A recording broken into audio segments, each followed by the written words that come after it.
नमस्कार। न्यूज अभी तक ब्रिजेश जयपुर में आप सभी दर्शकों का हार्दिक स्वागत है। प्रताप नगर की जो समिति बनी हुई है, इसके गठन के बारे में थोड़ा सा आप बताएं हमें।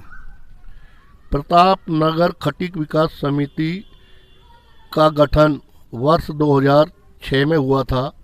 उस वक्त कोई भी सामाजिक बंधु एक दूसरे से परिचित नहीं हुआ करते थे, रहते बहुत लोग थे, लेकिन एक दूसरे से परिचय नहीं होता था। तो इसलिए वर्ष 2006 में प्रताप नगर विकास समिति का गठन किया गया, जिसमें भूतपूर्व अध्यक्ष श्री राजनारायण बुटोलिया एवं वर्तमान अध्यक्ष श्री हनुमान जी के अथक सहयोग से इस कमेटी का गठन किया गया और उसके बाद समाज के सभी बंधुओं को इस समिति से जोड़ा गया। अब मैं ये भी जानना चाहता हूँ कि समिति के द्वारा अब तक कौन कौन से कार्य किए गए हैं। समिति के द्वारा सामाजिक कुरीतियों को दूर करने के अथक प्रयास किए गए हैं तथा समाज के उत्थान के लिए जो भी बिंदु समाज के द्वारा सुझाए गए थे, उन सभी पे प्रत्येक वर्ष अमल कर उनको क्रियान्वित किया गया है। प्रताप नगर क्षेत्र के अलावा अगर किसी भी क्षेत्र में कोई समाज बंधु जो कि किसी भी प्रकार से परेशान है, ऐसे में क्या आप उनकी मदद करेंगे? हम वर्ष 2006 से ही प्रयास रहे हैं। इस समिति को केवल प्रताप नगर विकास समिति से नहीं सीमित रखा गया है, बल्कि कहीं भी बाहर का सामाजिक बंधु किसी भी समस्याओं से घिरा हुआ है, उसके समाधान करने की पूर्ण कोशिश की जाती रही है और की जाती रहेगी। एक प्रताप नगर ही नहीं, कहीं पर भी अगर कोई समाज बंधु परेशान है तो ये इनकी मदद करेंगे। ताराचंद जी, आप समाज को क्या संदेश देना चाहते हैं? मैं इस पावन पर्व पर समाज को यही संदेश देना चाहता हूँ कि समाज अपना चहुमुखी विकास करे तथा समाज का प्रत्येक वर्ग पढ़ लिख कर अपना उन्नति करे, विकास करे और जो भी बंधु व्यापार में हैं वो अपना व्यापार को आगे बढ़ाएं और खुशियों से अपना संपूर्ण जीवन व्यतीत करें।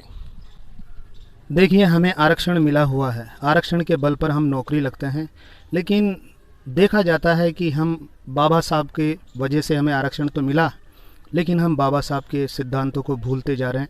ऐसे में आप क्या कहना चाहेंगे? ये सत्य है कि हमें आरक्षण मिला हुआ है, लेकिन आज हमारा समाज, बुद्धिजीवी समाज इतना विकास कर चुका है कि जो जनरल कैंडिडेट से प्रतियोगी करके भी आज की तारीख में उनसे किसी भी तरह कम नहीं है, उनसे कंधे से कंधे लगाकर प्रतियोगिता करने को तैयार है। ये कहना गलत है कि हम बाबा साहब के सिद्धांतों को भूलते जा रहे हैं। हम तो बाबा साहब के सिद्धांतों को पूर्ण तरह से आत्मसमर्पित कर चुके हैं और आगे भी उन्हीं के विचारों से आगे बढ़ते रहेंगे। बगैर बाबा साहब के विचारों से के बिना हमारा जीवन संभव नहीं है। ये बता रहे हैं कि हम बाबा साहब को भूल नहीं रहे हैं, बाबा साहब के विचारों पर चल रहे हैं और चलना भी चाहिए, क्योंकि बाबा साहब ने ही हमें इतना सब कुछ दिया है। आज बाबा साहब की बदौलत ही हम इतने ऊंचे ऊंचे पदों पर हैं, तो बाबा साहब को हमें कभी भी नहीं भूलना चाहिए। अभी नया साल जो कि 2022 चल रहा है और मकर संक्रांति भी है, ऐसे में क्या संदेश देना चाहते हैं? नव वर्ष और मकर संक्रांति के इस पावन पर्व पर मैं मेरे बुद्धिजीवी समाज को हार्दिक शुभकामनाएं देता हूं और नव वर्ष पर बहुत बहुत बधाई प्रेषित करना चाहता हूं। उनके आने वाले जीवन के सुख में और विकास करने के लिए आशा करता हूं। ब्रजेश जी नावरिया जो हमारे नवयुग पत्रकार हैं, इनके भविष्य के लिए भी शुभकामनाएं देता हूं और ये इसी तरह पत्रकारिता में आगे बढ़ते रहे। मेरा आशीर्वाद इनके साथ है। बहुत बहुत धन्यवाद जो ये मुझे आशीर्वाद दे रहे हैं। आपने जो शुभ संदेश दिया इसके लिए आपको धन्यवाद।